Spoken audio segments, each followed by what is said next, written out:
Mr. J. Dhu Thompson is a Shreveport attorney who in 14, was an assistant DA for Caddo Parish. Mr. Dhu, welcome to KEEL. How are you this morning? Very good. Thank you for having me. So back in 2014, you were the prosecuting attorney in DeSoto Parish in the Justin Bloxom murder case. Brian Horn was the defendant. Explain to us, give us a little background. How did you, as a Caddo Parish assistant DA, end up in DeSoto? Well, at the time, the DeSoto Parish District Attorney's Office reached out to then District Attorney Charles Scott, asking if he had any prosecutors with capital murder experience that would be able to assist in the prosecution. Having been a capital murder prosecutor in New Orleans and Caddo, I naturally volunteered for the position. I was eager to help the family to obtain the justice that they needed in this horrible case, and that's how we were loaned over to the DeSoto Parish District Attorney's Office at the time. Well, let's talk about justice for a second or two. On Friday, I guess it was, the Louisiana Supreme Court overturned the conviction of Brian Horn. Explain to us what they ruled and why. Well, what they ruled was along the lines of what the United States Supreme Court recently ruled in the McCoy case, which ironically comes out of our same region, out of Bossier. And what they ruled was that if the defense attorney and the defendant are at odds with the defense that the defendant wants to put up, then the defendant's choice wins out. In our case, the defendant, Brian Horn, is arguing that his attorney did not fulfill his wish to present the defense that he wanted, and therefore the Louisiana Supreme Court ruled that that was ineffective assistance of counsel, and therefore he's entitled to a new trial. And it was a unanimous decision by the Supreme Court. Did that surprise you? It did. I thought that, I said when the McCoy decision first came out that this ruling would be somewhat of a problem for capital murder prosecutors going forward, and that I felt that the defendants from here on out could always argue this on appeal, or in even more dubious situations, coordinate with their attorney and say, if I get convicted, then down the road it may cost you ethical complaint, but I need you to say that we were at odds with our defense. So I thought it was a good opportunity for the Supreme Court to clarify the McCoy decision and say, in these type of situations where the defendant is not saying he didn't do it, he's just saying he's guilty of a lesser offense, then the McCoy decision will not apply. But they failed to do that in this case, and now the case has to come back for a retrial. What are your remedies at this point other than a retrial? Can you ask for a rehearing? What's the process? The prosecutor, the DA's office can ask for a rehearing, although the likelihood of getting one granted at this point with a unanimous decision is slim to none. I think their best shot at this point is to prepare for a retrial. As unfortunate as it is to have to do it again, I feel very confident that the evidence is so overwhelming that if you tried this case 10 times, you would get the same result, and that'd be a conviction and a death penalty. Can you do this again, Dhu Thompson? Are you in a position where you could do it again? Unfortunately, Louisiana law prohibits individuals that are in private practice doing criminal defense from being appointed as special assistant district attorneys. But since Mr. Horn has benefited from a few technicalities, if there's a technicality that allows me to do this for the family, I would certainly do it in a heartbeat. What about there's been a change at the helm in the Bossier and then the DeSoto DA's office? Do you anticipate they would want to handle this case differently? Well, that'll be up to them from here on out. I know they have two very experienced and seasoned capital murder prosecutors on their staff. It is my hope that the DeSoto District Attorney does turn it over to them.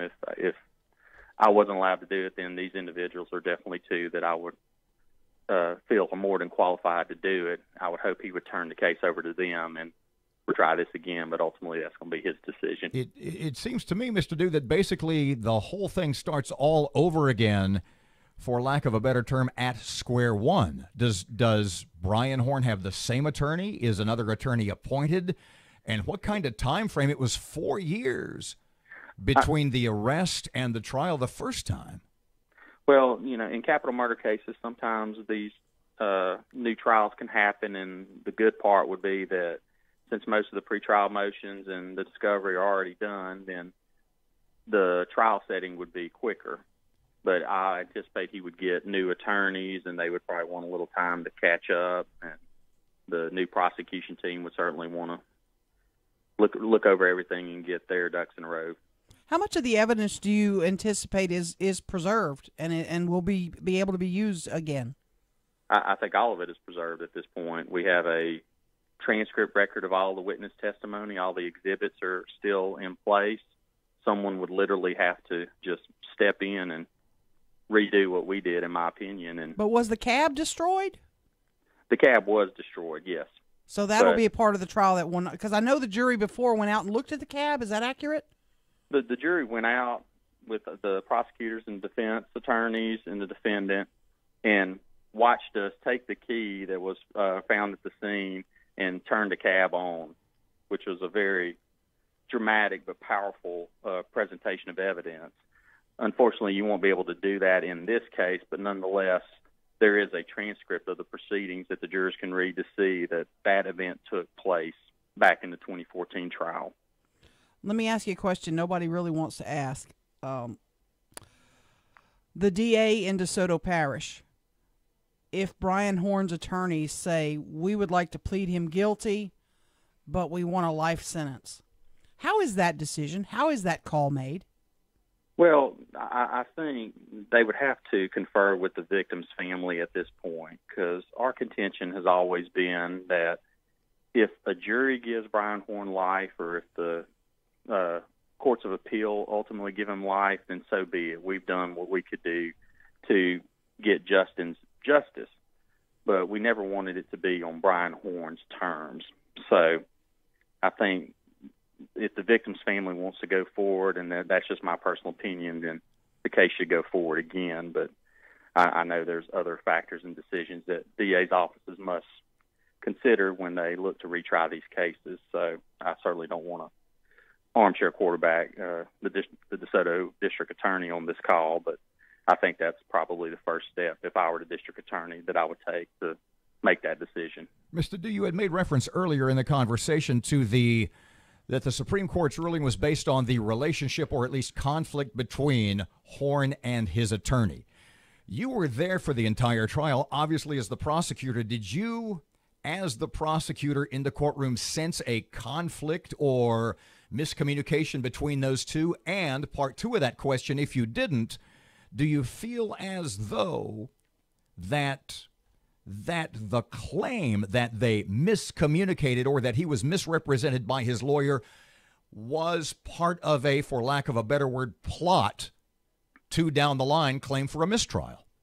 I don't think it was a plot by the defendant and the defense attorney. I know the defense attorney. I know he's a honorable individual, and I just can't see him engaging in that type of plot, although down the road I can maybe see that situation rising in others. But in this situation, I felt that his attorney gave him the best defense possible at the time. What they're basically arguing is that it was an accidental killing, and he should have been guilty of negligent homicide instead of first-degree murder. So basically the dispute is what word did Mr. Horn want his attorney to say in front of the jury, that he was guilty of second-degree murder and negligent homicide? To me, it's kind of the same thing. He's arguing an accidental killing, so it's splitting the hair of the hair. So that's where I felt like there could have been a delineation from the Supreme Court in saying that, this is why McCoy wouldn't apply. But I understand the analysis. I respect it as a practicing attorney. I feel that nonetheless, that if Mr. Horn is retried again, then he's going to be convicted.